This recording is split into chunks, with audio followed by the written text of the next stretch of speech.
ಸ್ನೇಹಿತರೆ, ಕಲ್ಯಾಣಿ ಹಿಡನ್ ವೈಬ್ಸ್ಗೆ ಸ್ವಾಗತ. ನಾನು ನಿಮ್ಮ ಮೋಹನ್ ದಾಸ್ ಮಾಡುವ ನಮಸ್ಕಾರಗಳು. ಇವತ್ತು ಶ್ರೀ ಗುರುಚರಿತ್ರೆಯ 27ನೇ ಅಧ್ಯಾಯವನ್ನು ಪಾರಾಯಣ ಮಾಡೋಣ.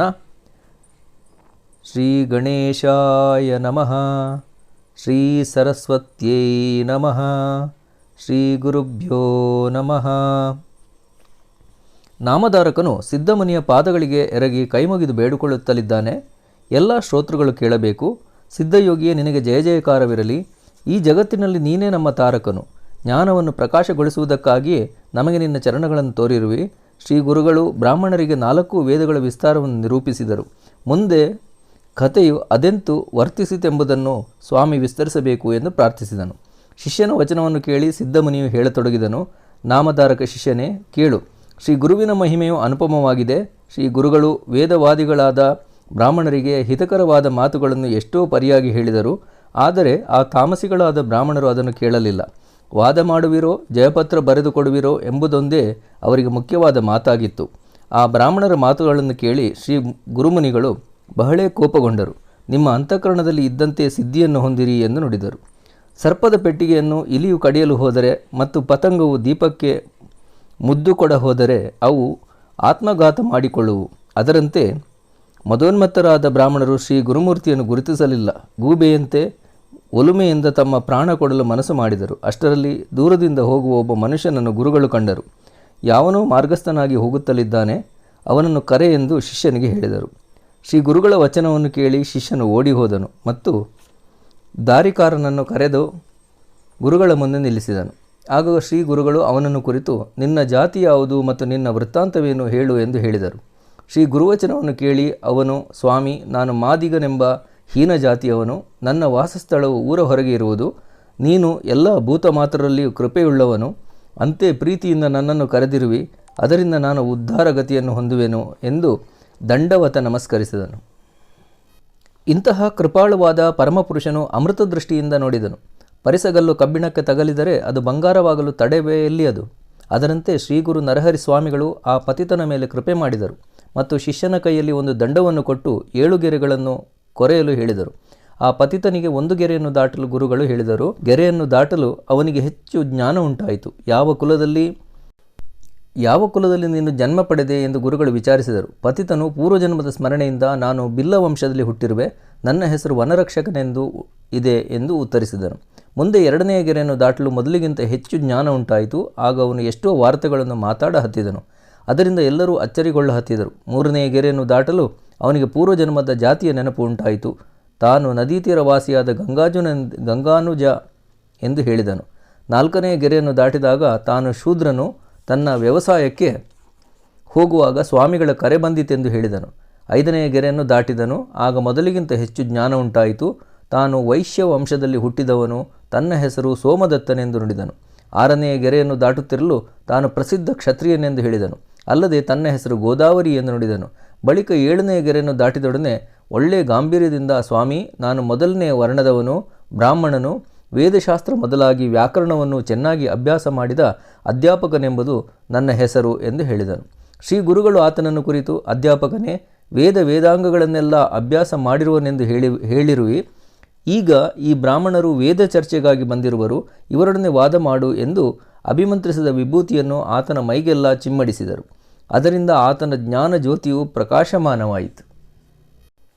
ಕಾಗೆಯು ಮಾನಸ ಸರೋವರವನ್ನು ಸೇರಿ ರಾಜಹಂಸವಾಗುವುದು. ಅದರಂತೆ ಶ್ರೀ ಗುರುವಿನ ಹಸ್ತಸ್ಪರ್ಶದಿಂದ ಆ ಪತಿತನು ಜ್ಞಾನರಾಶಿಯಾದನು. ನರಸಿಂಹ ಸರಸ್ವತಿ ಜಗದ್ಗುರುವು ತ್ರಯಮೂರ್ತಿಯ ಅವತಾರಕನು. ಆತನಿಗೆ ಅಜ್ಞಾನಿಗಳು ಸಾಮಾನ್ಯ ಮನುಷ್ಯನೆಂದು ಅನ್ನುವರು. ಹಾಗೇ ಹೇಳುವವರೇ ಅಧಪತನವನ್ನು ಹೊಂದುವರು. ಈ ರೀತಿಯಾಗಿ ಪತಿತನಾದವನಿಗೆ ಅತ್ಯಂತ ಜ್ಞಾನವಾಯಿತು. ಅವನು ಆಗ ಅಂಗೋಪಾಂಗ ಸಹಿತವಾಗಿ ವೇದಶಾಸ್ತ್ರಗಳನ್ನು ನುಡಿ ಹತ್ತಿದನು. ಅದನ್ನು ಕಂಡು ಚರ್ಚೆಗಾಗಿ ಬಂದ ಬ್ರಾಹ್ಮಣರು ತೀರಾ ಭಯಚಕಿತರಾದರು. ಒಡನೆಯೇ ಅವರ ನಾಲಿಗೆಯು ನಿಂತಿತು, ಕಿವಿಗಳು ಕಿವುಡಾದವು, ಎದೆಯಲ್ಲಿ ಭಯಂಕರವಾಗಿ ಶೂಲೆಯುಂಟಾಯಿತು. ಆಗ ಅವರು ಭಯದಿಂದ ನಡುಗ ಹತ್ತಿದರು. ಗುರುದೇವನ ಕಾಲಿಗೆ ಬಿದ್ದರು ಮತ್ತು, ಎಲೈ ಜಗಜ್ಯೋತಿಯೇ, ನಮಗೇನು ಗತಿ? ನಾವು ಗುರುದ್ರೋಹಿಗಳಾದೆವು, ಬ್ರಾಹ್ಮಣರನ್ನು ಧಿಕ್ಕರಿಸಿದೆವು. ಸ್ವಾಮಿ, ನೀನು ಗೌರಿ ರಮಣ ಅವತಾರಿಯು, ನಮ್ಮನ್ನು ಕ್ಷಮಿಸಬೇಕು. ಮಾಯಾಪಾಶದಿಂದ ಕಟ್ಟಲ್ಪಟ್ಟವರಾದ ನಾವು ಮಹಾ ತಾಮಸಿಗಳಾದೆವು. ಅದರಿಂದ ನಿನ್ನ ಸ್ವರೂಪವನ್ನು ಗುರುತಿಸಲಾರದಾದೆವು. ಸ್ವಾಮಿ, ನಮ್ಮನ್ನು ಕ್ಷಮಿಸು. ನೀನು ಎಲ್ಲ ಭೂತ ಮಾತ್ರರ ಮೇಲೂ ಕೃಪಾವಂತನಾಗಿರುವೆ. ನಮ್ಮ ದೋಷವನ್ನು ಚಿತ್ತಕ್ಕೆ ತಂದುಕೊಳ್ಳಬೇಡ. ಇನ್ನು ನಮಗೆ ಉದ್ಧಾರಗತಿಯನ್ನು ಪಾಲಿಸು, ದಯಪಾಲಿಸು. ಒಂದಾನೊಂದು ಸಮಯಕ್ಕೆ ನೀನು ಲೀಲೆಯಿಂದ ಕಡ್ಡಿಯನ್ನು ಗುಡ್ಡವನ್ನಾಗಿ ಮಾಡುವಿ. ಒಂದು ವೇಳೆ ನೀನು ಸಿಟ್ಟಿನಿಂದ ಪರ್ವತವನ್ನು ನೋಡಿದರೆ ಅದು ಸುಟ್ಟು ಬೂದಿಯಾಗುವುದು. ನೀನೇ ಸೃಷ್ಟಿಯನ್ನು ರಚಿಸಿರುವಿ ಮತ್ತು ನೀನೇ ಎಲ್ಲರನ್ನು ಪೋಷಿಸುವಿ.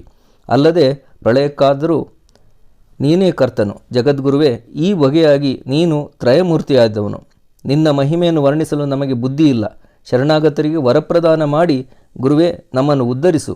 ಹೀಗೆ ಆ ಬ್ರಾಹ್ಮಣರು ಸ್ತುತಿಸುತ್ತಿರಲು ಶ್ರೀ ಗುರುಗಳು ಅವರನ್ನು ಕುರಿತು ತ್ರಿವಿಕ್ರಮ ಭಾರತಿ ಮಹಾಮುನಿಯನ್ನು ಕ್ಷೋಭೆಗೊಳಿಸಿದಿರಿ ಮತ್ತು ಇನ್ನೊಂದು ಮಹಾದೋಷವನ್ನು ಮಾಡಿದಿರಿ.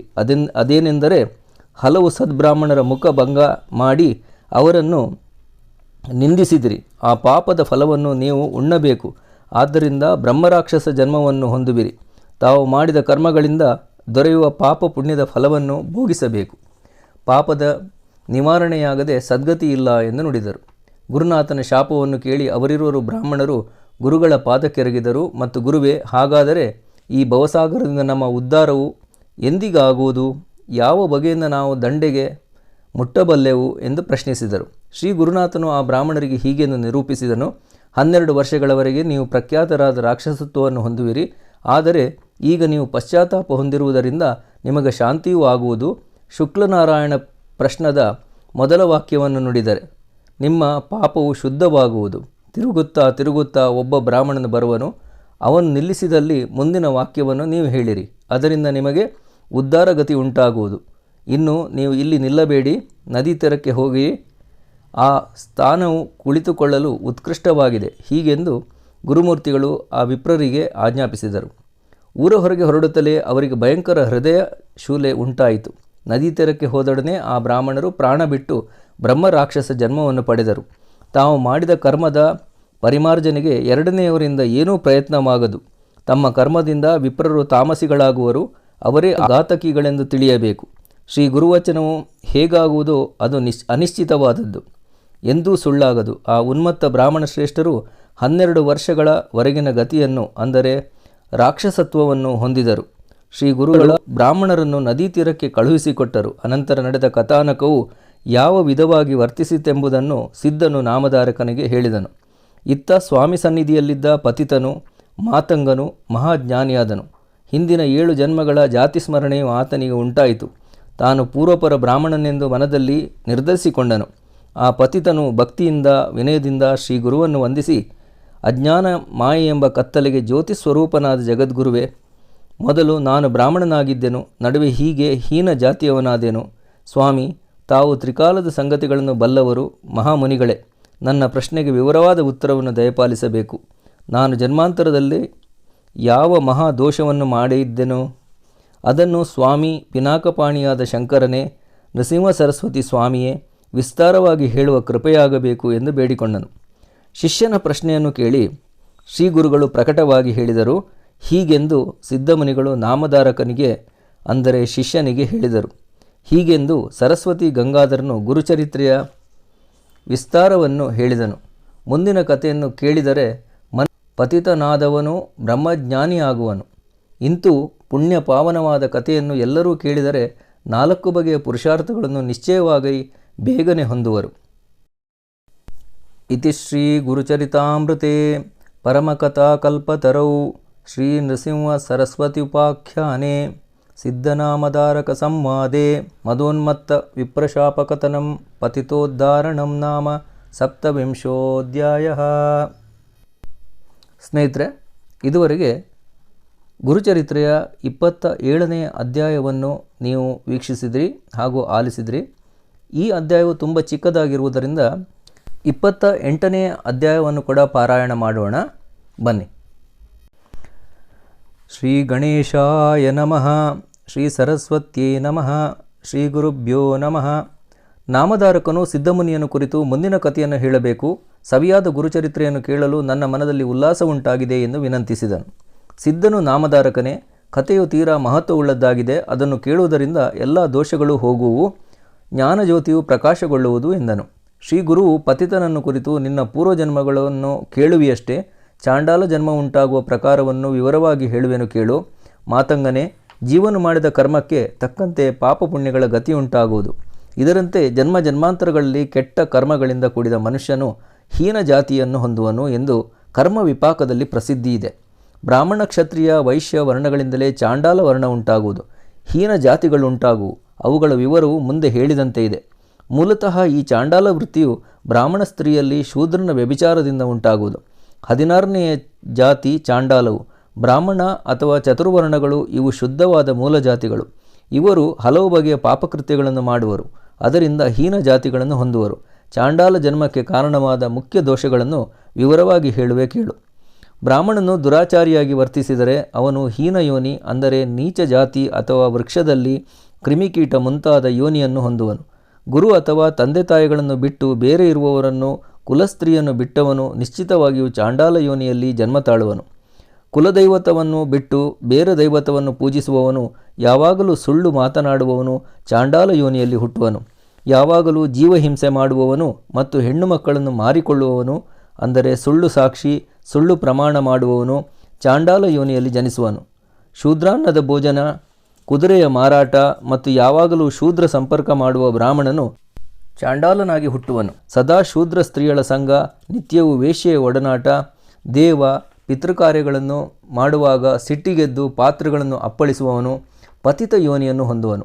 ಅಡವಿಯಲ್ಲಿ ಬೆಂಕಿಯನ್ನು ಹಾಕುವವನು, ಆಕಳು ಕರುಗಳನ್ನು ಅಗಡುಗೊಳಿಸಿ ಬೇರೆ ಮಾಡುವವನು ಹೀನ ಜಾತಿ ಹೊಂದುವನು.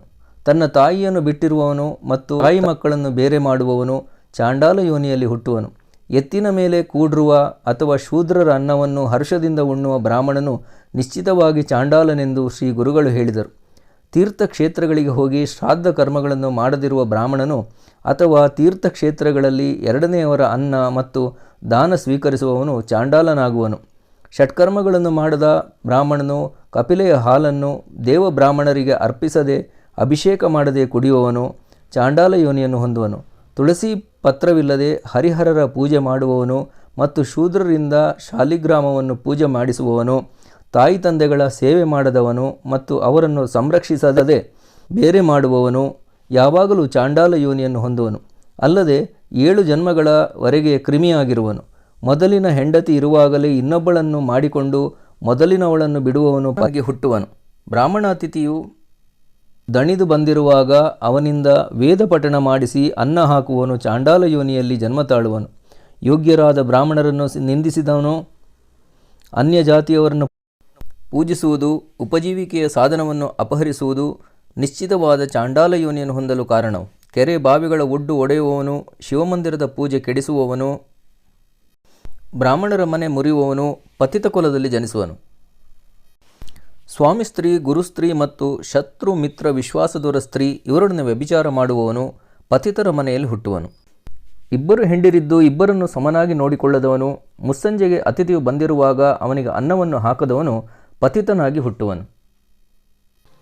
3 ಸಂಧ್ಯಾ ಸಮಯಗಳಲ್ಲಿ ಊಟ ಮಾಡುವ ಅವಿವೇಕಿ ಬ್ರಾಹ್ಮಣನು ವಚನ ಕೊಟ್ಟು ತಿರುಗಿಸುವವನು ಚಾಂಡಾಲನಾಗಿ ಹುಟ್ಟುವನು.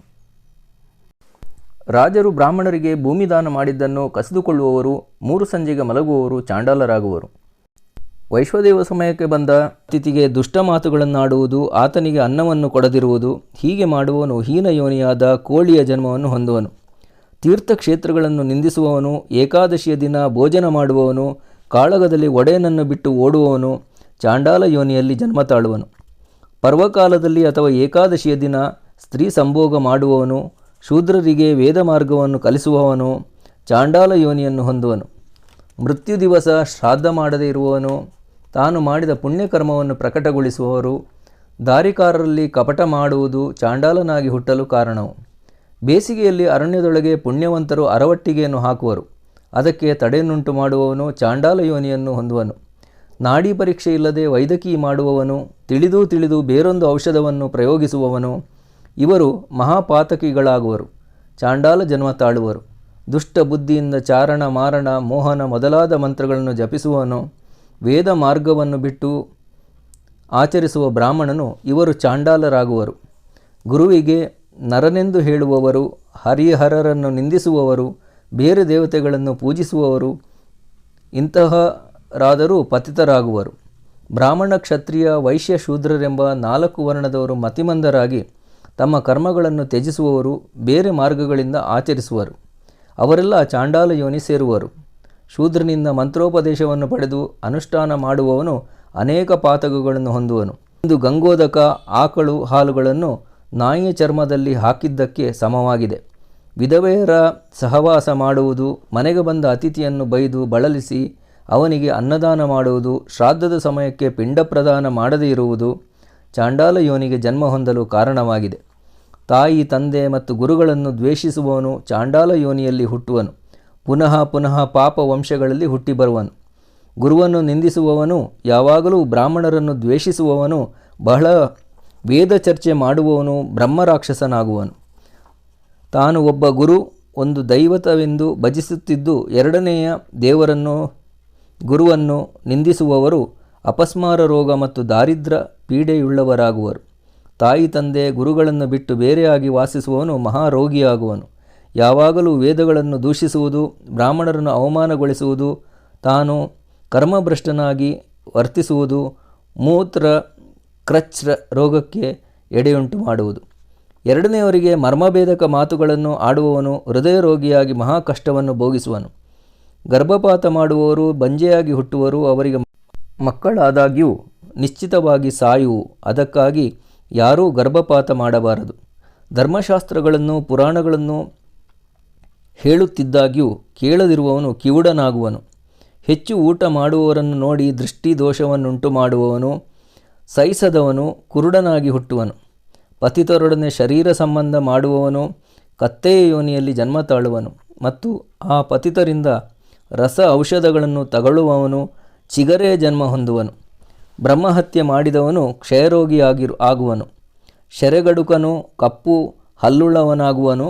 ಬಂಗಾರ ಕದಿಯುವವನು ಉಗುರು ಕೊಳೆಯುವ ರೋಗದಿಂದ ವಿದ್ರೂಪಿಯಾಗುವನು. ಗುರುಸ್ತ್ರೀಯಳ ಮೇಲೆ ದೃಷ್ಟಿಯನ್ನಿಟ್ಟರೆ ಕುಷ್ಠರೋಗಿಯಾಗಿ ಹುಟ್ಟುವನು. ಆಕಳು ಕುದುರೆಗಳನ್ನು ಕೊಲ್ಲುವವನು ನಿಶ್ಚಿತವಾಗಿ ಜನ್ಮಾಂತರದಲ್ಲಿ ಬಂಜೆತನವನ್ನು ಜ್ವರವನ್ನು ಭೋಗಿಸುವನು. ಆದರೆ ಕೂಡಲೇ ಪಶ್ಚಾತ್ತಾಪ ಉಂಟಾದರೆ ಆತನಿಗೆ ದೋಷವೇನೂ ತಟ್ಟದು. ವಿಶ್ವಾಸಘಾತಕಿಯಾದವನು ಅನ್ನವನ್ನು ಉಂಡ ಕೂಡಲೇ ವಾಂತಿಯಾಗುವುದು ಮತ್ತು ನಿಶ್ಚಿತವಾಗಿ ಅವನಿಗೆ ಅನ್ನವು ವೈರಿಯಾಗುವುದು. ಇಂತೂ ಆತನ ಸ್ಥಿತಿಯಾಗುವುದು. ಬೇರೊಬ್ಬನ ಸೇವಕನನ್ನು ಮೋಸಗೊಳಿಸಿ ತನ್ನಲ್ಲಿ ಸೇವೆಗೆ ಇಟ್ಟುಕೊಳ್ಳುವವನು ಜನ್ಮಾಂತರದಲ್ಲಿ ಬಂಧಿತನಾಗಿ ಕಾರಾಗೃಹವನ್ನು ಭೋಗಿಸುವನು. ಪರಸ್ತ್ರೀಯನ್ನು ಅಪಹರಿಸುವವನು ಮತಿಹೀನ ಪಶುಜನ್ಮ ಹೊಂದಿ ಯಾವಾಗಲೂ ಕ್ಲೇಶ ಪಡುವನು. ಕೊನೆಗೆ ನರಕಕ್ಕೆ ಹೋಗುವನು.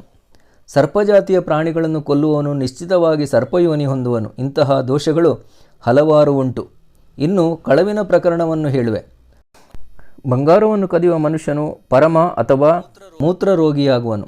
ಪುಸ್ತಕವನ್ನು ಕಳವು ಮಾಡುವವನು ಕುರುಡನಾಗಿ ಹುಟ್ಟುವನು. ಅರಿವೆ ಅಂಗಡಿಗಳನ್ನು ಕದಿಯುವವನು ಬಿಳುಪಿನ ರೋಗಿಯಾಗುವನು. ಸಾರ್ವಜನಿಕ ದ್ರವ್ಯವನ್ನು ಇಲ್ಲವೇ ಪದಾರ್ಥಗಳನ್ನು ಕದಿಯುವವನು ಗಂಡಮಾಲೆಯ ರೋಗಿಯಾಗುವನು. ದಮ್ಮಿನಿಂದ ಬಳಲುವವನ ವಸ್ತುವನ್ನು ಕದಿಯುವವನು ಯಾವಾಗಲೂ ಕಾರಾಗೃಹದಲ್ಲಿ ವಾಸಿಸುವನೆಂದು ಬ್ರಹ್ಮಾಂಡ ಪುರಾಣ ಹೇಳಲಾಗಿದೆ.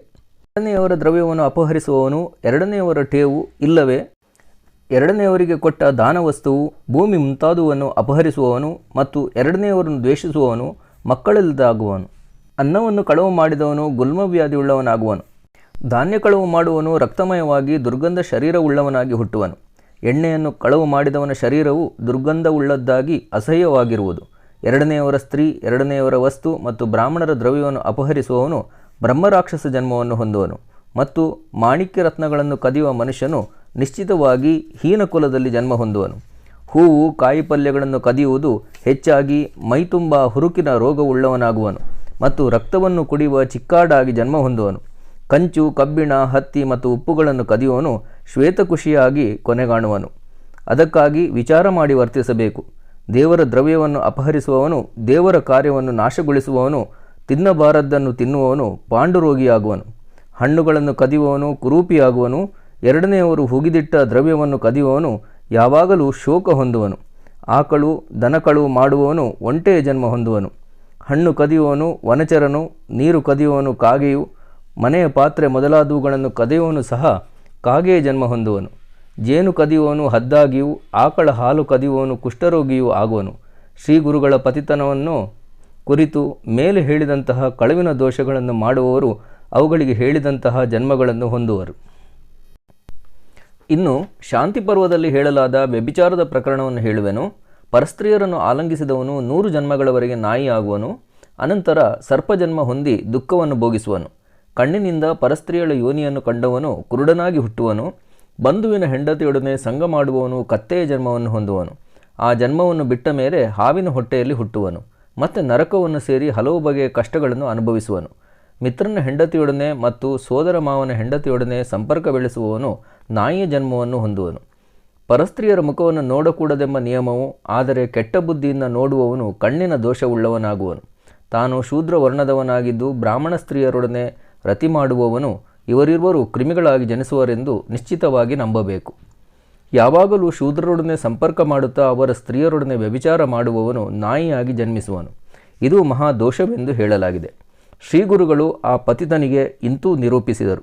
ಅದನ್ನೆಲ್ಲ ಕೇಳುತ್ತಿದ್ದ ತ್ರಿವಿಕ್ರಮ ಭಾರತಿಯು ಶ್ರೀ ಗುರುಗಳನ್ನು ಕುರಿತು ಪ್ರಶ್ನೆ ಮಾಡಿದನು. ಸ್ವಾಮಿ, ತಾವು ಎಲ್ಲ ಬಗೆಯ ಧರ್ಮವನ್ನು ನಿರೂಪಿಸಿದ್ರಿ. ಕೇಳಲಾಗಿ ಮನಸ್ಸು ನಿರ್ಮಲವಾಯಿತು. ಆದಾಗ್ಯೂ ಒಂದು ಪಕ್ಷ ಪಾಪ ಉಂಟಾದರೆ ಅದನ್ನು ಯಾವ ಬಗೆಯಿಂದ ಕಳೆದುಕೊಳ್ಳಬೇಕು ಎಂಬುದನ್ನು ಹೇಳುವುದಾಗಬೇಕು ಅಂದನು. ಶ್ರೀಗುರುಗಳು ತ್ರಿವಿಕ್ರಮನನ್ನು ಕುರಿತು ಪಾಪಕ್ಕೆ ಪ್ರಾಯಶ್ಚಿತ್ತ ಉಂಟು. ಯಾವನಿಗೆ ಪಶ್ಚಾತ್ತಾಪ ಉಂಟಾಗುವುದೋ ಅವನಿಗೆ ಪಾಪವಿಲ್ಲ. ಮಾಡಿದ ಪಾಪವಾದರೂ ದೊಡ್ಡದು. ಅಂತಃಕರಣಕ್ಕೆ ಚುಚ್ಚಲ್ಪಟ್ಟಿದ್ದು ಅಂತಹವುಗಳಿಗೆ ದೊಡ್ಡ ಪ್ರಾಯಶ್ಚಿತ್ತಗಳುಂಟೆಂದು ಕರ್ಮ ವಿಪಾಕದಲ್ಲಿ ಹೇಳಿದೆ. ಪ್ರಾಯಶ್ಚಿತ್ತದ ವಿಧಾನವನ್ನು ಹೇಳುವೆನು, ಸ್ಥಿರಮನದಿಂದ ಕೇಳಿನಿ. ಈ ಬಗ್ಗೆ ಮುಂದೆ ಹೇಳಿದಂತೆ ಹಲವು ಋಷಿಗಳ ವಚನಗಳುಂಟು. ಪಾಪ ಮಾಡಿದವನು ಮೊದಲು 4 ಜನ್ಮ ಬ್ರಾಹ್ಮಣರ ಪರಿಷತ್ತನ್ನು ಕೂಡಿಸಬೇಕು. ಅದಕ್ಕೆ ಮೇವಿನೊಂದಿಗೆ ಅಲಂಕೃತವಾದ ಆಕಳನ್ನು ದಾನ ಮಾಡಬೇಕು. ಅದು ಅವಶ್ಯಕವಾದರೆ ಯಥಾಶಕ್ತಿ ದ್ರವ್ಯವನ್ನು ಕೊಡಬೇಕು. ನಿಷ್ಕ ಅಥವಾ ಅರ್ಧನಿಷ್ಕವನ್ನು, ಪಾಪವು ಸಣ್ಣದಿದ್ದರೆ ಕಾಲು ನಿಷ್ಠವನ್ನು ಕೊಡಬೇಕು. ನಿಷ್ಕವೆಂದರೆ 16 ಮಾಸ ತೂಕದ ಬಂಗಾರದ ನಾಣ್ಯ. ಪಾಪವು ಚಿಕ್ಕ ದೊಡ್ಡದಿದ್ದಂತೆ ಆ ಪ್ರಮಾಣದಂತೆ ದಂಡನೆಯನ್ನು ಕೊಡಬೇಕು. ಅದು ಬ್ರಹ್ಮದಂಡ.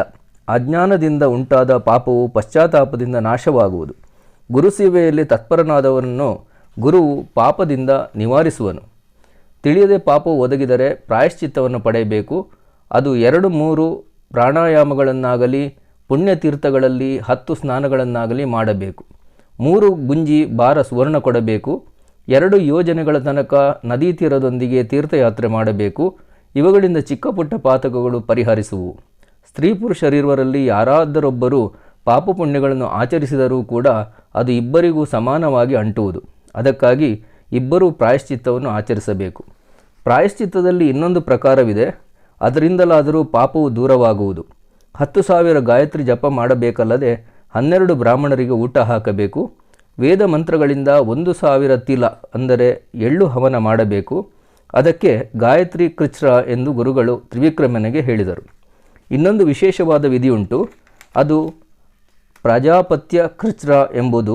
ಒಪ್ಪತ್ತು ಊಟ ಮಾಡಬೇಕು ಅಥವಾ ಅಯಾಚಿತ ಭಿಕ್ಷೆ ಸ್ವೀಕರಿಸಬೇಕು. 3 ದಿವಸ ಉಪವಾಸ ಮಾಡಬೇಕು. ಶ್ರೀ ಗುರುಚರಣವನ್ನು ಸ್ಮರಿಸಬೇಕು. ಇದರಿಂದ ನಾವು ಸಾಮಾನ್ಯವೆಂದು ತಿಳಿಯುವ ಸೌಮ್ಯ ದೋಷಗಳು ದೂರವಾಗುವು. ಮುನಿಯೇ, ಏಕಚಿತ್ತದಿಂದ ಕೇಳು. ಅತಿಕೃಚ್ರವೆಂದು ಒಂದು ಪ್ರಾಯಶ್ಚಿತ್ತ ಉಂಟು. ಅಜ್ಞಾನದಿಂದ ಮಾಡಲಾದ ಸಾಮಾನ್ಯ ದೋಷಗಳಿಗೆ ಇದು ತಕ್ಕದ್ದು. ಮುಂಜಾವಿನಲ್ಲಿ 15, ರಾತ್ರಿ 12 ಹೀಗೆ ಒಟ್ಟು 27 ತುತ್ತು ಅನ್ನವನ್ನು ತೆಗೆದುಕೊಳ್ಳಬೇಕು. ಅಥವಾ 2 ಹೊತ್ತು ಅಯಾಚಿತ ಅನ್ನದ 8 ತುತ್ತು ಉಣ್ಣಬೇಕು. ಅಂದರೆ ಸೌಮ್ಯ ದೋಷಗಳು ಹೋಗುವು ಎಂದು ತಾತ್ಪರ್ಯ. ಇಂತಹ ಸೌಮ್ಯ ಪಾತಕಗಳಿಗೆ ಮತ್ತು ಕೆಲವು ವಿಧಿಗಳಿಗೆ 1 ತಿಂಗಳವರೆಗೆ ನಿಯಮದಂತೆ 1 ಬೊಗಸೆಯಷ್ಟು ಅನ್ನವನ್ನು ಉಣ್ಣಬೇಕು. 3 ಉಪವಾಸ ಮಾಡಬೇಕು. 2ನೆಯ ಪ್ರಕಾರವನ್ನು ಹೇಳುವೆ. 3 ದಿನದಿಂದ ಉಪೋಷಣೆ ಮಾಡಿ ತುಪ್ಪದಿಂದ ಪಾರಣೆ ಮಾಡಬೇಕು. 3 ದಿನ ತುಪ್ಪವನ್ನು ತೆಗೆದುಕೊಂಡು ಮತ್ತೆ 3 ದಿನ ಹಾಲು ತೆಗೆದುಕೊಳ್ಳಬೇಕು. ಅನಂತರ 3 ದಿನ ಗಾಳಿಯನ್ನು ಸೇವಿಸಿ ಮತ್ತೆ 21 ದಿನ ಹಾಲು ತೆಗೆದುಕೊಳ್ಳಬೇಕು. ಎಳ್ಳು ಬೆಲ್ಲ ಅರಳಿಟ್ಟು ತಿಂದು ಅಶಕ್ತನಾದವನು ಉಪವಾಸ ಮಾಡಬೇಕು. ಅಂಥವರಿಗೆ ಈ ವ್ರತವಿದೆ. ಪಶ್ಚಾತ್ತಾಪದಿಂದ ಪ್ರತಿನಿತ್ಯವೂ ಪರ್ಣೋದಕವನ್ನು ತೆಗೆದುಕೊಳ್ಳಬೇಕು ಮತ್ತು ಅಷ್ಟೇ ಉಪವಾಸ ಮಾಡಬೇಕು. ಇದು ಪರ್ಣಕೃಚ್ರವು. ಇದರಲ್ಲಿ ಕಮಲ, ಬಿಲ್ವ, ಅಶ್ವತ್ಥ, ದುವ, ದರ್ಭ ಇವುಗಳಲ್ಲಿ ಯಾವುದಾದರೊಂದನ್ನು ಅದರ ರಸವನ್ನು 7 ದಿನಗಳ ಕಾಲ ಉಪಯೋಗಿಸಬೇಕು. ಇನ್ನು ಚಾಂದ್ರಾಯಣವನ್ನು ಆಚರಿಸುವುದು ಒಂದು ಪ್ರಕಾರ. ಅದರಲ್ಲಿ ಕೋಳಿ ತತ್ತಿಯಷ್ಟು ಪ್ರಮಾಣದ ತುತ್ತುಗಳನ್ನು ದಿನಾಲು 1 ತುತ್ತು ಬೆಳೆಸುತ್ತಾ ಹೋಗಬೇಕು. ಶುಕ್ಲ ಪಕ್ಷದ ಪ್ರತಿಪದೆಯ ದಿವಸ 1 ತುತ್ತು ಅನ್ನವನ್ನು ಮುಂದೆ ದಿನಕ್ಕೊಂದು ತುತ್ತಿನಂತೆ ಹೆಚ್ಚಿಸುತ್ತಾ ಹುಣ್ಣಿಮೆಯ ದಿನ 15 ತುತ್ತು ಉಣ್ಣಬೇಕು. ಕೃಷ್ಣ ಪಕ್ಷದಲ್ಲಿ ದಿನಕ್ಕೊಂದು ತುತ್ತಿನಂತೆ ಕಡಿಮೆ ಮಾಡುತ್ತಾ ಅಮಾವಾಸ್ಯೆಗೆ ಪೂರ್ಣ ಉಪವಾಸ ಮಾಡಬೇಕು. 2ನೇ ತಿಂಗಳಲ್ಲಿ ಹವಿಷ್ಯಾನ್ನವನ್ನು ಉಣ್ಣಬೇಕು. ವಿದ್ವಾಂಸರಾದ ಬ್ರಾಹ್ಮಣರ ಸಭೆಯಲ್ಲಿ ತಮ್ಮ ಪಾಪಗಳನ್ನು ಪ್ರಕಟಿಸಬೇಕು. ಪಾಪಗಳು ಪಶ್ಚಾತ್ತಾಪದಿಂದ ಸುಟ್ಟು ಹೋಗುವು.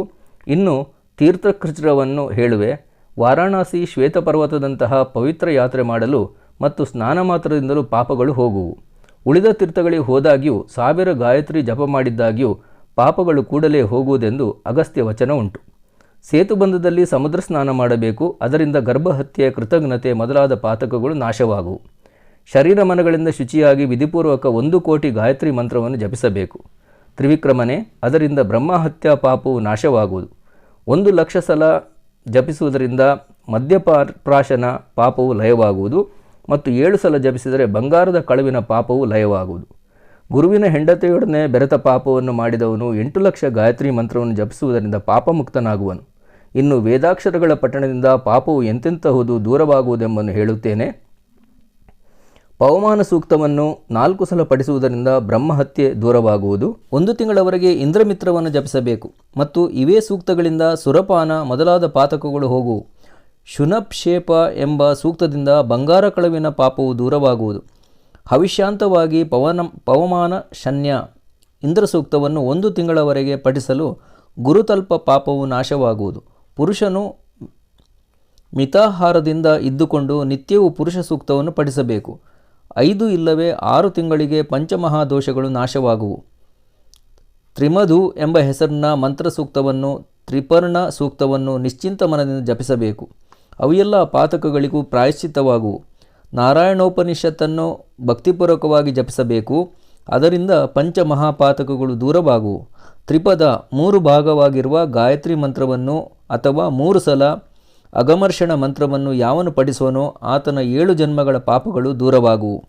ಅಪಾಮೇದ್ಯ ಎಂಬುದರ 50ರ ಗಂಟನ್ನು, ತದ್ವಿಷ್ಣು ಎಂಬ ಮಂತ್ರವನ್ನು ಅದಾರು ಭಕ್ತಿಯಿಂದ ಜಪಿಸುವರೋ ಅವರು 7 ಜನ್ಮಗಳ ಪಾಪವು ಲಯವಾಗುವುದು. ಇನ್ನೂ ಕೆಲವು ವಿಧಾನಗಳುಂಟು. ಅಜ್ಞಾನದಿಂದ ದೋಷ ಮೊದಲಾದವುಗಳಿಗೆ ವಿಶೇಷವಾಗಿ ಅನುಪ್ತರಾಗಬೇಕು. ಪಂಚಗವ್ಯವನ್ನು ಪ್ರಾಶಿಸಬೇಕು. ಪಂಚಗವ್ಯವೆಂದರೆ ಆಕಳಿಂದ ದೊರಕುವ 5 ಪದಾರ್ಥಗಳು: ಗೋಮೂತ್ರ, ಸೆಗಣಿ, ಹಾಲು, ಮೊಸರು, ತುಪ್ಪ. ಅದರಲ್ಲಿ ದರ್ಬೋದಕವನ್ನು ಕೂಡಿಸಿ ತೆಗೆದುಕೊಳ್ಳಬೇಕು ಎಂದು ವಿಧಿಯುಂಟು. ಮೊದಲನೆಯ ದಿನ ಉಪವಾಸವಿರಬೇಕು. ನೀಲವರ್ಣದ ಆಕಳ ಮೂತ್ರ, ಕಪ್ಪು ಬಣ್ಣದ ಆಕಳ ಸೆಗಣಿ ಪವಿತ್ರವು. ಕೆಂಪು ಆಕಳದ ಶುಭವರ್ಣದ ಹಾಲು, ಬಿಳಿ ಆಕಳ ಮೊಸರು ತೆಗೆದುಕೊಳ್ಳಬೇಕು. ಕಪಿಲೆ ಆಕಳದ ತುಪ್ಪವು ಒಳ್ಳೆಯದು. ಹೀಗೆ ಪಂಚಗವ್ಯ ತೆಗೆದುಕೊಳ್ಳಬೇಕು. ಒಂದೊಂದು ಪದಾರ್ಥದ ಗುಣಧರ್ಮವು ಗೊತ್ತುಪಡಿಸಲಾಗಿದೆ. ಇನ್ನು ಅವುಗಳ ಪ್ರಮಾಣದ ವಿಧವನ್ನು ಹೇಳುವೆ, ಕೇಳಿರಿ. ಪಾವುಶೇರು ಗೋಮೂತ್ರ, ಅಂಗುಷ್ಟದ ಅರ್ಧದಷ್ಟು ಪವಿತ್ರವಾದ ಗೋಮಯ, ಹಾಲು 1/4 ಸೇರು, ಮೊಸರು 3 ಪಾವಶೇರು ತೆಗೆದುಕೊಳ್ಳಬೇಕು. 1 ಕಾಲ ಶೇರು ತುಪ್ಪವನ್ನು ತೆಗೆದುಕೊಂಡು ಅದರಲ್ಲಿ ಅಷ್ಟೇ ದರ್ಬೋದಕವನ್ನು ಕೂಡಿಸಬೇಕು. ಇನ್ನು ಮಂತ್ರಪೂರ್ವಕ ತೆಗೆದುಕೊಳ್ಳುವುದನ್ನು ವಿವರವಾಗಿ ಹೇಳುವೆ. ದರ್ಭ ಸಹ 6 ರಸಗಳಿಗೂ ಬೇರೆ ಬೇರೆಯಾಗಿ ಮಂತ್ರಗಳಿವೆ. ಮೊದಲನೆಯದು ಐರಾವತಿ ಮಂತ್ರವು, ಎರಡನೆಯದು ಇದಂ ವಿಷ್ಣು ಎಂಬುದು, ಮಾನಸ್ತೋಕ 3ನೇಯದು, 4ನೇಯದು ಪ್ರಜಾಪತಿ ಮಂತ್ರವು, 5ನೇಯದಾಗಿ ಗಾಯತ್ರಿಯನ್ನು ಉಚ್ಚರಿಸಬೇಕು. 6ನೇಯದು ವ್ಯಾಹೃತಿ ಪ್ರಣವಪೂರ್ವಕ. ಅನುಪ್ತನಾಗಿ ಒಮ್ಮನದಿಂದ ಹೀಗೆ ಮಂತ್ರಿಸಿ ಪಂಚಗವ್ಯವನ್ನು ತೆಗೆದುಕೊಳ್ಳಬೇಕು. ಎಲವು ಚರ್ಮಗಳ ಸಂಬಂಧದ ಪಾಪಗಳು ನಾಶವಾಗುವುದು. ಇಷ್ಟು 5 ಪ್ರಕಾರದ ಆಕಳುಗಳು ದೊರಕದಿದ್ದರೆ ಕಪಿಲ, ಕಪ್ಪು ಇಲ್ಲವೇ ಹಳದಿ ವರ್ಣದ ಆಕಳು ಮುಖ್ಯವೆಂದು ತಿಳಿಯಬೇಕು. ಅದರ ದರ್ಶನ ಮಾತ್ರದಿಂದ ದೋಷಗಳು ನಾಶ ಹೊಂದುವು. ಕಪಿಲೆಯು ಉತ್ತಮವಾದುದು. ಪಂಚಮಹಾಪಾತಕಗಳ ಹೆಸರು ಹೇಳುವೆನು, ಒಮ್ಮನದಿಂದ ಕೇಳು. 4 ಪ್ರತ್ಯಕ್ಷ ಪಾತಕ ಮಾಡುವರಲ್ಲದೆ 5ನೇಯವನು ಅವರನ್ನು ಕೂಡಿಕೊಳ್ಳುವವನು ಸಹಾಯಕನು. 4 ಪಾತಕ ಮಾಡುವವರಲ್ಲದೆ 5ನೇಯವನು ಅವರನ್ನು ಕೂಡಿಕೊಳ್ಳುವವನು. ಅವರನ್ನು ಕೂಡಿಕೊಂಡು ಮಹಾಪಾತಕಗಳೆಂಬ ಪಾಪಗಳೂ ಉಂಟು. ಬ್ರಾಹ್ಮಣನ ವಧೆ, ಶರೆ ಕುಡಿಯೋಣ, ಗುರುವಿನ ಹೆಂಡತಿಯೊಡನೆ ಸಂಗ ಮಾಡೋಣ, ಬಂಗಾರವನ್ನು ಕದಿಯೋಣ, ಇಂತೂ ಪಾತಕ ಮಾಡುವವರು 4. ಅವರೊಂದಿಗೆ ಕೂಡಿರುವವನು 5ನೇಯವನು. ಇಂತಹ ಪಾತಕಗಳು ಬಂದೊದಗಿದರೆ ಅವುಗಳಿಗೆ ಪ್ರಾಯಶ್ಚಿತ್ತಗಳುಂಟು. ಜಗದ್ಗುರುಗಳ ದರ್ಶನ, ಅವರ ಸಂತೋಷ ಮತ್ತು ಅನುಗ್ರಹಗಳಿಂದ ಪರಿಶುದ್ಧನಾಗುವನು. ಯಾವನೊಬ್ಬ ವೇದಶಾಸ್ತ್ರಜ್ಞ ಸ್ವಧರ್ಮಾಚಾರ ಬಲ್ಲವನ ಅನುಗ್ರಹದಿಂದ ಪಾಪಗಳು ನಾಶವಾಗಿ ಪುನೀತವಾಗುವನು. ಹೀಗೆಂದು ಶ್ರೀ ಗುರುಗಳು ತ್ರಿವಿಕ್ರಮ ಮುನಿಗೆ ಪ್ರಾಯಶ್ಚಿತ್ತ ಪ್ರಕರಣವನ್ನು ವಿವರವಾಗಿ ಹೇಳಿದರು. ಜ್ಞಾನಪ್ರಕಾಶವಾಗಿ ಎಲ್ಲ ಬ್ರಾಹ್ಮಣರು ಸಂತುಷ್ಟರಾದರು. ಶ್ರೀಗುರುಗಳು ಪತಿತನನ್ನು ಕುರಿತು, ಮೊದಲು ನೀನು ಬ್ರಾಹ್ಮಣನಾಗಿದ್ದಿ, ತಾಯಿ ತಂದೆ ಗುರುಗಳನ್ನು ದೂಷಿಸಿದಿ, ಅದರಿಂದ ಚಾಂಡಾಲನಾಗಿ ಹುಟ್ಟಿದಿ. ಈಗ ನಿನಗೆ ಹೆಚ್ಚಿಗೆ ಹೇಳುವುದೇನೆಂದರೆ, ಸಂಗಮದಲ್ಲಿ 1 ತಿಂಗಳವರೆಗೆ ಸ್ನಾನ ಮಾಡು, ಅಂದರೆ ನಿನ್ನ ದೋಷವು ಹೋಗುವುದು, ಮತ್ತೆ ಬ್ರಾಹ್ಮಣ ಜನ್ಮವನ್ನು ಹೊಂದುವಿ ಎಂದರು. ಪತಿತನು, ಸ್ವಾಮಿ, ನನಗೆ ತಮ್ಮ ದರ್ಶನವಾಯಿತು. ಕಾಗೆಯು ಮಾನಸ ಸರೋವರಕ್ಕೆ ಹೋದರೆ ಹೇಗೆ ರಾಜಹಂಸವಾಗುವುದೋ ಹಾಗೆ ನಿನ್ನ ದರ್ಶನ ಮಾತ್ರದಿಂದ ನಾನು ಪುನೀತನಾದೆನು. ಶರಣಾಗತರ ರಕ್ಷಕನಾದ ನೀನು ಈಗ ನನ್ನನ್ನು ಉದ್ಧರಿಸಬೇಕು. ಲೋಹಕ್ಕೆ ಪರಿಸಗಲ್ಲು ತಾಕಿದರೆ ಕೂಡಲೇ ಅದು ಬಂಗಾರವಾಗುವುದು. ಆದರೆ ಸ್ವಾಮಿ, ಜಗದ್ಗುರುವೇ, ಬಂಗಾರವು ಮರಳಿ ಲೋಹವೆಂತಾಗಬಲ್ಲದು? ನಿನ್ನ ದರ್ಶನ ಮಾತ್ರದಿಂದ, ಈ ದರ್ಶನದ ಅಮೃತವನ್ನು ಕುಡಿದ ಮೂಲಕ ನಾನು ಜ್ಞಾನರಾಶಿಯಾದೆನು. ಈಗ ನನ್ನನ್ನು ಅಭಿಮಂತ್ರಿಸಿ ಬ್ರಾಹ್ಮಣರಲ್ಲಿ ಕೂಡಿಸಿಕೊಳ್ಳಬೇಕು ಎಂದನು. ಆತನ ಮಾತು ಕೇಳಿ ಶ್ರೀ ಗುರುಗಳು ನಗತೊಡಗಿದರು. ಮತ್ತು ನಿನ್ನ ದೇಹವು ಹೀನ ಜಾತಿಯಲ್ಲಿ ತಯಾರಿಸಿದ್ದು, ಆದ್ದರಿಂದ ನಿನಗೆ ಬ್ರಾಹ್ಮಣನೆಂದು ಹೇಗೆ ಹೇಳಬಹುದು? ಪತಿತರ ಅನ್ನರಸದಿಂದ ವೀರ್ಯದಿಂದ ನಿನ್ನ ರಕ್ತ ಮಾಂಸಗಳು ಬೆಳೆದಿದೆ, ನಿನಗೆ ಬ್ರಾಹ್ಮಣನೆಂದು ಹೇಗೆ ಹೇಳುವರು? ಎಲ್ಲರೂ ನಿನ್ನನ್ನು ನಿಂದಿಸುವರು. ಹೀಗೆ ಮೊದಲು ವಿಶ್ವಾಮಿತ್ರನೆಂಬವನಿದ್ದನು, ಕ್ಷತ್ರಿಯ ವಂಶದಲ್ಲಿ ಹುಟ್ಟಿದನು, ಗಾದಿ ಪುತ್ರನು, ತಪಸ್ಸಿನ ಬಲದಿಂದ ಪವಿತ್ರನಾಗಿ ಬ್ರಾಹ್ಮಣನೆನಿಸಿದ್ದನು. ಅವನು ಒಳ್ಳೆಯ ಕ್ಲೇಶವನ್ನು ಸಹಿಸಿಕೊಂಡು ಬ್ರಹ್ಮನ 100 ವರ್ಷಗಳವರೆಗೆ ತಪಸ್ಸು ಮಾಡಿದನು. ಆ ಬಲದಿಂದ ಬ್ರಹ್ಮ ಋಷಿ ಎಂದು ಹೇಳಿಕೊಳ್ಳುತ್ತಾ ಇದ್ದನು. ಇಂದ್ರನೇ ಮೊದಲಾಗಿ ದೇವಶ್ರೇಷ್ಠರಿಗೆ ವಿನಂತಿಸುವನು, ತನಗೆ ಬ್ರಹ್ಮ ಋಷಿ ಎಂದು ಕರೆಯಬೇಕಾಗಿ ಎಲ್ಲರಲ್ಲಿ ಕೇಳಿದನು. ದೇವತೆಗಳು ಋಷಿಗಳು ಆತನಿಗೆ ಹೇಳುವರು, ವಸಿಷ್ಠ ಋಷಿಗಳು ನಮಗೆ ಗುರುಗಳಾಗಿದ್ದಾರೆ, ಅವರು ನಿನಗೆ ಬ್ರಹ್ಮ ಋಷಿಗಳೆಂದು ಕರೆದರೆ ನಾವೆಲ್ಲರೂ ಅದನ್ನು ಅಂಗೀಕರಿಸುವೆವು. ಇದರಂತೆಯೇ ಆ ವಸಿಷ್ಠರಿಗೆ ವಿಶ್ವಾಮಿತ್ರನು ವಿನಂತಿಸಿಕೊಂಡನು, ನಾನು ಬಹುಕಾಲ ತಪಸ್ಸು ಮಾಡಿರುವೆ, ನನಗೆ ಬ್ರಾಹ್ಮಣನೆಂದು ಹೇಳಿ ಎಂದನು. ವಸಿಷ್ಠರು, ವಿಶ್ವಾಮಿತ್ರನೇ, ಕ್ಷತ್ರಿಯ ವರ್ಗದ ತಾಮಸ, ಅಪಾತ್ರ ಮತ್ತು ಅಪವಿತ್ರ ದೇಹವನ್ನು ಬಿಡು. ಅನಂತರ ನೀನು ಬ್ರಾಹ್ಮಣ ಕುಲದಲ್ಲಿ ಜನ್ಮಿಸುವಿ. ಅನಂತರ ನಿನಗೆ ವ್ರತಬಂಧ, ಮುಂಜಿಯು, ಗಾಯತ್ರಿ ಮಂತ್ರದ ಪ್ರಬೋಧವೂ ಆಗುವುದು. ಆಗ ನೀನು ಪರಿಶುದ್ಧನಾಗುವಿ. ಆಮೇಲೆ ಬ್ರಹ್ಮ ಋಷಿ ಎಂಬ ಹೆಸರು ನಿನಗೆ ತಕ್ಕದಾಗುವುದು. ಏನು ಮಾಡಿದಾಗ್ಯೂ ವಸಿಷ್ಠರು ಬ್ರಾಹ್ಮಣನೆಂದು ಕರೆಯಲಿಲ್ಲ. ಆದ್ದರಿಂದ ವಿಶ್ವಾಮಿತ್ರ ಮುನಿಯು ಸಿಟ್ಟಾದನು. ಆಗ ವಸಿಷ್ಠನ 100 ಜನ ಮಕ್ಕಳನ್ನು ಕೊಂದು ಹಾಕಿದನು. ವಸಿಷ್ಠ ಋಷಿಯು ಬ್ರಹ್ಮಜ್ಞಾನಿಯು, ಏನು ಮಾಡಿದಾಗ್ಯೂ ಅವನು ತಾಮಸಿಯಾಗಲಿಲ್ಲ ಮತ್ತು ಆ ವಿಶ್ವಾಮಿತ್ರನಿಗೆ ಬ್ರಹ್ಮ ಋಷಿ ಎಂದು ಕರೆಯಲಿಲ್ಲ. ಹೀಗೆಯೇ ಕೆಲವು ದಿನ ಉರುಳಿದವು. ಒಂದು ದಿನ ವಿಶ್ವಾಮಿತ್ರನು ಕೋಪಿಸಿದನು, ಕೈಯಲ್ಲಿ ದೊಡ್ಡದೊಂದು ದುಂಡಿಯನ್ನು ತೆಗೆದುಕೊಂಡನು ಮತ್ತು ಅದನ್ನು ವಸಿಷ್ಠನ ಮೇಲೆ ಚೆಲ್ಲಿ ಹೋದನು. ಆದರೆ ಅದೇ ಕಾಲಕ್ಕೆ ಅವನ ಮನದಲ್ಲಿ ವಿಚಾರ ಉಂಟಾಯಿತು, ನಾನು ಸಿಟ್ಟಿಗೆ ಅಧೀನನಾಗಿ ಒಂದು ವೇಳೆ ವಸಿಷ್ಠನನ್ನು ವಧಿಸಿದರೆ ಬ್ರಹ್ಮ ಋಷಿ ಎಂದು ನನ್ನನ್ನು ಯಾರೂ ಕರೆಯಲಾರರು. ಇಂದ್ರ ಮೊದಲಾದ ದೇವತೆಗಳು, ಎಲ್ಲ ಋಷಿಗಳು ವಸಿಷ್ಠರ ಮಾತಿನಂತೆ ನಡೆಯುವರು. ಆ ಮುನಿಶ್ರೇಷ್ಠರನ್ನು ಹೊಡೆಯುವುದರಿಂದ ನಾನು ದೊಡ್ಡ ದೋಷಿಯಾಗುವೆನು, ಲಾಭವಂತೂ ಇಲ್ಲ ಎಂದು ಕೈಯೊಳಗಿನ ದುಂಡಿಯನ್ನು ನೆಲಕ್ಕೆ ಚೆಲ್ಲಿದನು. ವಿಶ್ವಾಮಿತ್ರನ ಅಂತಃಕರಣವು ಅನುಪ್ತವಾಯಿತು. ವಸಿಷ್ಠ ಮುನಿಯು ಅದನ್ನು ಗುರುತಿಸಿದನು ಮತ್ತು ಆಗ ಬ್ರಹ್ಮ ಋಷಿ ಎಂದು ಕರೆದನು. ವಿಶ್ವಾಮಿತ್ರನು ಬಹಳೇ ಸಂತೋಷ ಹೊಂದಿದನು. ಸ್ವಾಮಿ, ಋಷಿಗಳ ಮಾತು ಸತ್ಯವಾಗಲೇಬೇಕು. ಈಗ ತಾವು ನನ್ನ ಮನೆಯಲ್ಲಿ ಅನ್ನವನ್ನು ತೆಗೆದುಕೊಳ್ಳಬೇಕು ಎಂದನು. ಋಷಿವಚನವನ್ನು ಕೇಳಿ ವಸಿಷ್ಠ ಮುನಿಯು, ನಿನ್ನ ತಲೆಯ ಮೇಲೆ ಪಾತ್ರೆಯನ್ನಿರಿಸಿ ಸೂರ್ಯನ ಕಿರಣಗಳ ಉಷ್ಣತೆಯಿಂದ ಅನ್ನವನ್ನು ಮಾಡಬೇಕು, ಅಂದರೆ ಉಣ್ಣುವೆನು ಎಂದು ಉತ್ತರಿಸಿದನು. ಆ ಮಾತಿಗೆ ವಿಶ್ವಾಮಿತ್ರನು ಸಮ್ಮತಿಸಿದನು. ಸೂರ್ಯ ಕಿರಣಗಳಿಂದ ಅನ್ನವನ್ನು ಬೇಯಿಸಿದನು. ಆದರೆ ಒಂದೇ ವೇಳೆಗೆ ಅನಂತ ಕಿರಣಗಳು ಕಡುತರವಾದ ಉಷ್ಣತೆಯಿಂದ ದೇಹವೆಲ್ಲವೂ ಭಸ್ಮವಾಗಿ ಹೋಯಿತು. ವಿಶ್ವಾಮಿತ್ರನು ಮಹಾಮುನಿಯು, ಅನುಷ್ಠಾನದಲ್ಲಿ ಅತಿ ಸಮರ್ಥನು. ಮೊದಲಿನ ದೇಹವನ್ನು ಸುಟ್ಟು ಹಾಕಿ ಹೊಸ ದೇಹವನ್ನು ಧರಿಸಿದನು. ಆಮೇಲೆ ಎಲ್ಲಿ ಮುನಿಗಳು ವಿಶ್ವಾಮಿತ್ರನು ಬ್ರಹ್ಮಜ್ಞಾನಿ ಎಂದು ಅನ್ನ ಹತ್ತಿದರು ಮತ್ತು ಅವನು ಬ್ರಹ್ಮ ಋಷಿ ಎಂದು ತ್ರಿಭುವನಗಳಲ್ಲೂ ಪ್ರಖ್ಯಾತನಾದನು. ಈ ಕಾರಣದಿಂದ ನಿನ್ನ ಈಗಿನ ದೇಹವನ್ನು ಬಿಟ್ಟು ಕೊಡಬೇಕು. ನಿನ್ನ ಅಂತಃಕರಣವು ಪಶ್ಚಾತ್ತಾಪವುಳ್ಳದ್ದಾದರೆ ಕುಲದಲ್ಲಾಗುವುದು. ಶ್ರೀಗುರುಗಳು ಹೀಗೆಂದು ಪತಿತನಿಗೆ ಬೋಧಿಸಿದರು. ಅನಾಯಾಸವಾಗಿ ಅವನಿಗೆ ಸುಖವು ದೊರೆತ ಮೂಲಕ ಈ ಬೋಧೆಯು ಆತನ ಮನಸ್ಸಿಗೆ ಬರಲಿಲ್ಲ. ಒಬ್ಬ ದರಿದ್ರರಿಗೆ ಭೂಗತ ದ್ರವ್ಯವು ದೊರೆತರೆ ಅದನ್ನು ಬಿಟ್ಟುಕೊಡುವನೇ ಸಂತೋಷದಿಂದ? ಒಬ್ಬನಿಗೆ ಅಮೃತವು ಸಿಕ್ಕರೆ ಅವನು ಅದನ್ನು ಸುಮ್ಮನೆ ಸಹಜವಾಗಿ ಬಿಡುವನೇ? ಉಪವಾಸವಾಗಿದ್ದ ಯಾವುದೊಂದು ದನವು ಒಣ ಹುಲ್ಲಿನ ಬಣವೆಯನ್ನು ಹೊಂದಿರಲು ಅಲ್ಲಿಂದ ಹೋಗಲು ಅದರ ಮನಸ್ಸು ಒಪ್ಪುವುದೇ? ಅದು ಹೊಡೆದರೂ ಹೋಗದು.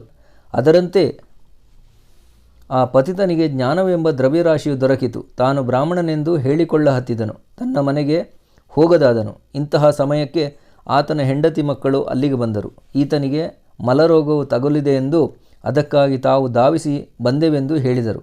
ಹೆಂಡತಿಯು ಹತ್ತರ ಬರುತ್ತಲೇ ಆಕೆಗೆ ಸಿಟ್ಟಿನಿಂದ ಮುಟ್ಟಬೇಡವೆಂದು ನುಡಿದನು. ಅಲ್ಲದೆ ಆ ಪತಿತನು ಅವರನ್ನು ಹೊಡೆಯಲು ಮೈ ಮೇಲೆ ಹೋಗ ಹತ್ತಿದನು. ಪತಿತನ ಹೆಂಡತಿಯು ಗುರುಗಳಲ್ಲಿ ಈ ಪ್ರಕಾರದಿಂದ ದುಃಖಿಸ ಹತ್ತಿದಳು. ಹೋಗಿ ಗುರುಗಳ ಚರಣಗಳಿಗೆ ವಂದಿಸಿದಳು. ಸ್ವಾಮಿ, ಗಂಡನು ನನ್ನನ್ನು ಬಿಟ್ಟು ಹೋಗುವನು ಕೇಳಿರಿ. ನನಗೆ ಸಾಕಷ್ಟು ಜನ ಹೆಣ್ಣು ಗಂಡು ಮಕ್ಕಳಿದ್ದಾರೆ. ಅವರನ್ನು ಜೋಕೆ ಮಾಡುವರಾರು? ನಮ್ಮನ್ನು ಬಿಟ್ಟು ಅದೇನು ಕಾರಣ ಹೋಗುವನು? ಸ್ವಾಮಿ, ಆತನಿಗೆ ಚೆನ್ನಾಗಿ ಹೇಳಿರಿ. ಒಂದು ವೇಳೆ ತಾವು ಆತನಿಗೆ ಹೇಳದಿದ್ದರೆ ಮಕ್ಕಳೊಂದಿಗೆ ಪ್ರಾಣ ಬಿಡುವೆನು. ಬೇರೆಯವರಾರು ನಮ್ಮನ್ನು ಪೋಷಿಸುವರು? ಸ್ವಾಮಿ, ನಾವು ಅನಾಥರು ಎಂದಳು. ಅವಳ ವಚನಗಳನ್ನು ಕೇಳಿ ಶ್ರೀಗುರುಗಳು ನಗತೊಡಗಿದರು. ಅಲ್ಲದೆ ಆ ಪತಿತನನ್ನು ತಮ್ಮೆದುರಿಗೆ ಕರೆಯಿಸಿಕೊಂಡು ಹೇಳತೊಡಗಿದರು. ಶ್ರೀಗುರುಗಳು ಪತಿತನನ್ನು ಕುರಿತು, ನೀನು ನಿನ್ನ ಮನೆಗೆ ಹೋಗಬೇಕು. ಮಕ್ಕಳು ಹೆಂಡತಿಯು ದುಃಖತಪ್ತರಾಗಿದ್ದಾರೆ. ದೋಷಿಯಾಗಿರುವಿ. ಆದ್ದರಿಂದ ನಿನಗೆ ಗತಿಯುಂಟಾಗದು. ಈ ಸಂಸಾರದಲ್ಲಿ ಜನ್ಮಿಸಿದ ಮೇಲೆ ಎಲ್ಲ ಇಂದ್ರಿಯಗಳನ್ನು ಸಂತುಷ್ಟಗೊಳಿಸಬೇಕು. ಅನಂತರ ಧರ್ಮ ಮಾಯೆಯನ್ನು ಅರಿಯಬೇಕು. ಅಂದರೇನೇ ಈ ಭವಸಮುದ್ರವನ್ನು ದಾಟುವುದು. ಈ ಕಾರಣದಿಂದ ಮೊದಲನೇ ಹೆಂಡತಿಯನ್ನು ಮಾಡಿಕೊಳ್ಳಲಾಗದು. ಮಾಡಿಕೊಂಡು ಅವಳನ್ನು ಬಿಟ್ಟರೆ ಪತನ ಹೊಂದುವನು ಮತ್ತು ಅದು ಮಹಾದೋಷವೆಂದು ಎಣಿಸಲ್ಪಡುವುದು. ಸೂರ್ಯ ಭೂದೇವಿಯ ಸಾಕ್ಷಿಯಾಗಿ ನೀನು ಹೆಂಡತಿಯನ್ನು ಮಾಡಿಕೊಂಡಿರುವಿ. ಅಂಥವಳನ್ನು ಬಿಡುವುದು ಮಹಾದೋಷವು. ಅದರಿಂದ ಗತಿಯಾಗಲಾರದು ಎಂದರು. ಶ್ರೀಗುರುಗಳ ವಚನವನ್ನು ಕೇಳಿ ಪತಿತನು ಕೈಮುಗಿದು, ಗುರುವೇ, ಜ್ಞಾನವಾದ ನಂತರ ಅದೇ ಹೀನ ಜಾತಿಯವನಾಗಬೇಕು ಎಂದು ಕೇಳಿದನು. ಈತನ ಮೈಯಲ್ಲಿ ವಿಭೂತಿಯುಂಟು. ಅದನ್ನು ಒಬ್ಬ ಲೋಭಿಯ ಕೈಯಿಂದ ತೊಳೆಯಬಿಟ್ಟರೆ ಈತನನ್ನು ಅಜ್ಞಾನವು ಆವರಿಸುವುದು ಎಂದು ಶ್ರೀಗುರುಗಳು ಮನದಲ್ಲಿ ವಿಚಾರಿಸಿದರು. ಹೀಗೆ ಮನದಲ್ಲಿ ಆಲೋಚಿಸಿ ಶಿಷ್ಯನನ್ನು ಕರೆದರು ಮತ್ತು ಬೇಗನೆ ಒಬ್ಬ ಲೋಭಿಯನ್ನು ಕರೆದು ತರಲು ಹೇಳಿದರು. ಆಗ ಶಿಷ್ಯನು ಆ ಊರಿನಲ್ಲಿ ವ್ಯಾಪಾರ ಮಾಡುತ್ತಿದ್ದ ಒಬ್ಬ ಲೋಭಿ ಬ್ರಾಹ್ಮಣನನ್ನು ಕರೆತಂದನು. ಶ್ರೀಗುರುವು ಆ ಲೋಭಿಯನ್ನು ಕುರಿತು, ಎಲೈ, ಕೈಯಲ್ಲಿ ನೀರು ತೆಗೆದುಕೊಂಡು ಈ ಪತಿತನಿಗೆ ಜಳಕ ಮಾಡಿಸು, ಅಂದರೆ ಈತನು ಸಂಸಾರದಲ್ಲಿ ಆಸಕ್ತನಾಗುವನು ಎಂದು ಹೇಳಿದನು. ಶ್ರೀಗುರುವಿನ ಆಜ್ಞೆಯಂತೆ ಬ್ರಾಹ್ಮಣನು ನೀರು ತಂದನು. ಪತಿತನ ಮೇಲೆ ಸುರುವಿದ ಕೂಡಲೇ ಆತನ ವಿಭೂತಿಯು ತೊಳೆದು ಹೋಯಿತು. ಪತಿತನ ಮೈಗೆ ಲೇಪಿಸಿದ ವಿಭೂತಿಯು ತೊಳೆದೊಡನೆ ಆತನ ಮನಸ್ಸು ಅಜ್ಞಾನದಲ್ಲಿ ಮುಳುಗಿತು.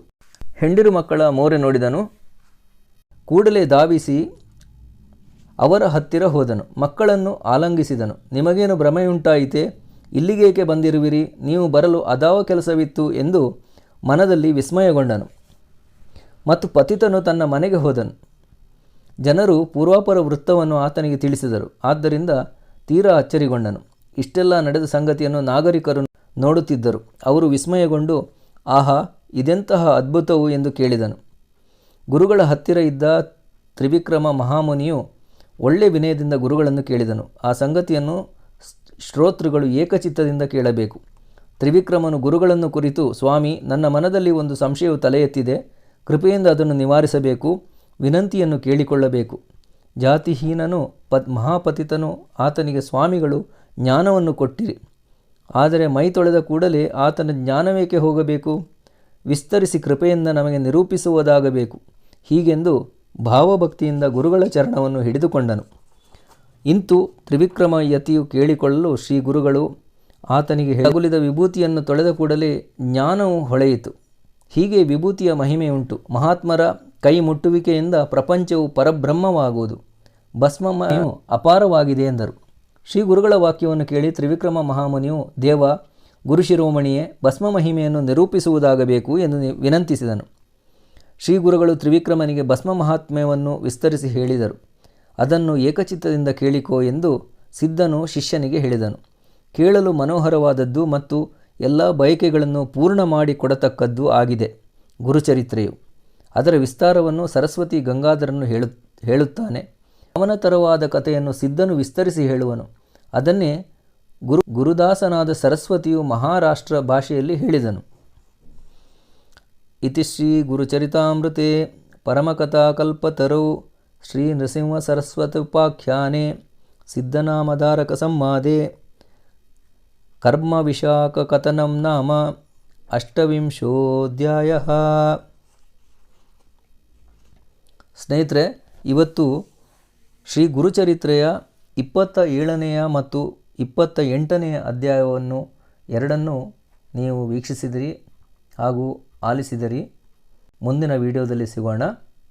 ಕಲ್ಯಾಣಿ ಹಿಡನ್ ವೈಬ್ಸ್ನ ಎಲ್ಲ ವಿಡಿಯೋಗಳನ್ನು ವೀಕ್ಷಿಸಿ, ಲೈಕ್ ಮಾಡಿ, ಶೇರ್ ಮಾಡಿ ಹಾಗೂ ಸಬ್ಸ್ಕ್ರೈಬ್ ಮಾಡಿ. ಸಬ್ಸ್ಕ್ರೈಬ್ ಮಾಡದವರು ಕೂಡ ಸಬ್ಸ್ಕ್ರೈಬ್ ಮಾಡಿ.